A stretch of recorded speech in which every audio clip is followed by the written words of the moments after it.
delikado daw ang mga bolero. Hindi totoo yan, kasi nungalingan. Dahil ang mga bolero, hanggang salita lang yan. Ang pambobola, epektibo lang yan sa taong interesado. Kahit bulahin ka niyan araw-araw, kung hindi ka interesado, ay hindi uubra. Mas matakot kayo sa mga komedyante. Dadaan sa buhay mo nang walang pasabi. Hindi ka lang maging gwapo, dadaanin ka sa kwento. Pasasayahin ka, kita mo sarili mo, tawa ka lang ng tawa. Magising ka na lang isang araw, mahal mo na. Dating ka na, Fredo.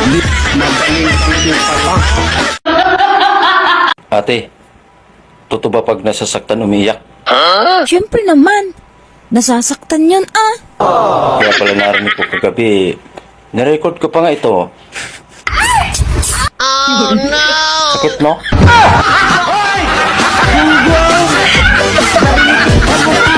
Galing yan.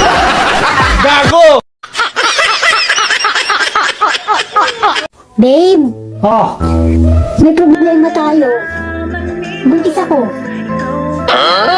paano nangyari yun? Eh, nagkukondom ako ah. Oo nga, pero si kumpare hindi.